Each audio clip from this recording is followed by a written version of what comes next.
Does it bother anyone else that tools in 7 Days to Die are kind of arbitrarily much weaker than weapons? I understand from a game balance perspective, having a tool be a weapon may make a person choose to just use a tool instead of collecting both. But that does feel like a bit of a lazy excuse to avoid having to balance things as a developer. To my mind, an axe is a weapon. It's also a tool, but it's a weapon. If I swing an axe at somebody's head, they are dead.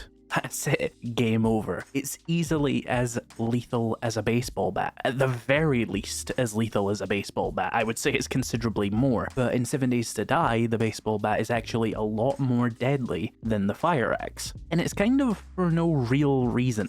The same goes for wrenches or pickaxes and even shovels. A zombie generally is just a human. If you smash their skull with a heavy, blunt metal object, they should die. But outside of the lowest difficulties of 7 Days to Die, it really isn't a great way to play. So I made another mod. This is Tools Are Weapons, and what it does is pretty obvious given the title. It turns tools into a more viable means of killing zombies. But I did try and make sure that a weapon would still probably outclass a tool in the end. And I did this by buffing the base damage of all the tools in the game to be more in line with their loot tier equivalents, such that most of the iron tools are comparable to the baseball bat and the iron spear. And I made 3 new tags for weapons and perks in 7 Days to Die in the back end that you don't really have to worry about, but these are called Hybrid Blunt, Hybrid Blade, and Hybrid Pierce. And these are attached to Pummel Pete's Knockdown and Stun Boosts for Hybrid Blunt, Deep Cut's Bleed and Slow for Hybrid Blade, and Spearmaster's Slow Effect for Hybrid Pierce. And basically, now, if you want to, you can invest in Pummel Pete to get more knockdown and stuns for your wrenches, ratchets, impact drivers, and claw hammers. I should note though that claw hammers are still very, very bad because they don't have a power attack. If you want, you can invest in deep cuts to give your chainsaw, your steel axe, your stone axe, and your fire axe a bunch of bleed stacks and slow. Additionally, I've changed their damage type from blunt to slashing so that you will now slice enemies instead of bludgeon them, which translates to them having their limbs sliced off or their heads sliced off rather than them exploding like they do with, say, sledgehammers. And if you wanted as well, you could even invest in Spearmaster to get a slow effect for your auger, pickaxe, or even the shovel. Now, a couple of things to note.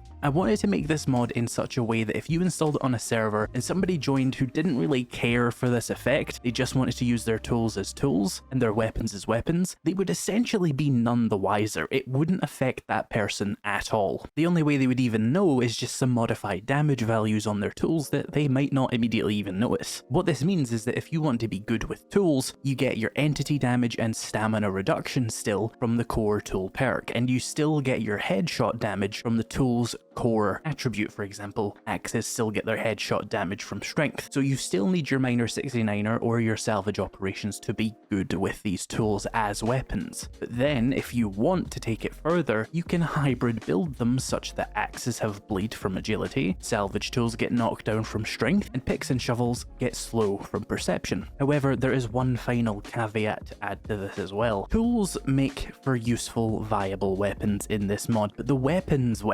will still be your ideal choice for anyone looking to be a dedicated melee character, and that is because of 2 things. 1. Tools are not affected by a skill book. There's no batter up for axes, for example, outside of perhaps Fireman's Almanac, but that isn't a dedicated weapon skill book, it's more of a utility skill book. And 2, the tools do not get a stamina on kill effect, and I went back and forth on this a little bit, and in the end I decided to deliberately keep that a feature. Tools now represent an efficient way for early game players to kill zombies as they should be, before they find their preferred weapon, or until they find a gun or a high level bow or whatever they want to do to be able to kill zombies efficiently. And realistically, a real dedicated weapon is going to be more efficient as a means of killing something than a tool, although there's a big asterisk there next to axes. Axes are weapons, so there's something to be said about that, maybe.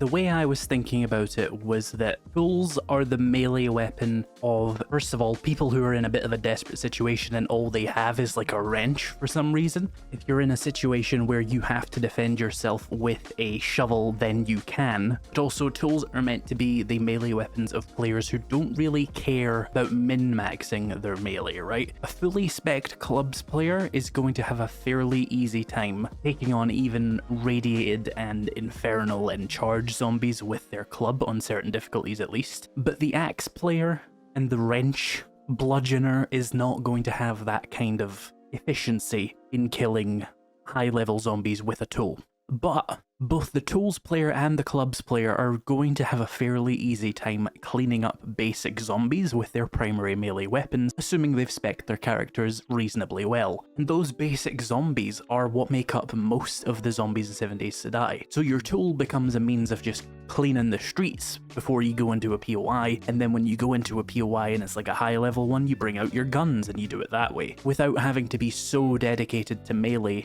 to achieve the same thing, for example. This, I think, leads to a pretty fun alternate playstyle outside of the traditional 5 melee classes of 7 Days to Die, those being spears, usually paired with rifles, clubs or sledgehammers, usually paired with shotguns, fists paired with machine guns, knives paired with either bows or pistols, and batons usually paired with robotic turrets of some description. This also allows you to choose axes or salvaging tools or pickaxes if that's something you want to do. So yeah, this is a simple mod that lets tools have their rightful seat at the table in the discussion of how to bludgeon a zombie to death, hopefully without stepping on the toes of people who want tools to be tools and people who want melee weapons to be melee weapons too much. This mod is linked in the description if you're interested, along with a bunch of my other mods that you might want to take a look at. But yeah, I would love to hear people's opinions on this mod in terms of how you think it should be balanced and stuff. Should I make a dedicated axe skill book, for example, that would maybe allow the axe to compete a bit more in particular alongside the clubs and stuff like that? Because it does kind of give me a lot of cognitive dissonance that the axe is such a weirdly bad weapon in a zombie game, when an axe is an excellent weapon. Axes were one of the 4 most melee weapons of human combat for a very long time for a reason, and it's strange to me that axes take such a back seat in combat in a situation where you are fighting unarmored human enemies. So I'd love to know if people want that. I didn't want to push this mod too far in case it just turned people off from it, but if you think that axes, or even if you think that like wrenches and pickaxes and stuff as well should also have skill books, do let me know. I'm interested to hear this. And I am also aware that this is like a weird patchwork solution to making tools into a more viable weapon type in the game. In an ideal world, I would completely rework how weapons are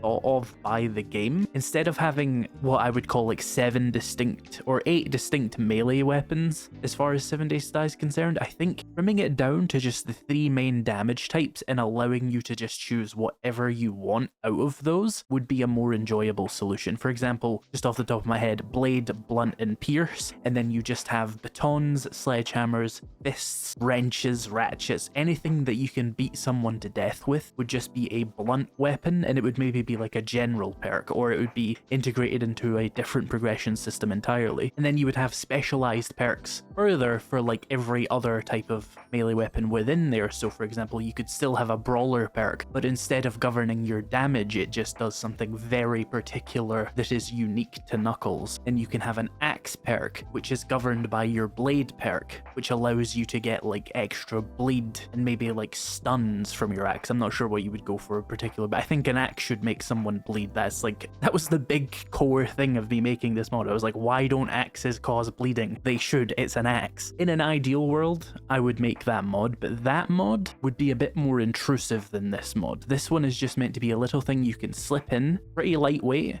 shouldn't fuck up anybody's game, and doesn't change the core 7 Days to Die experience in any larger way. Just buffs tools, basically. If you'd like to see a mod that would allow you to find things like wrenches and basic melee weapons at the very start of the game, so you can have more risk versus reward in your playthrough, and check out the video popping up on screen right now. Thank you so much for watching, and I will see you in the next video.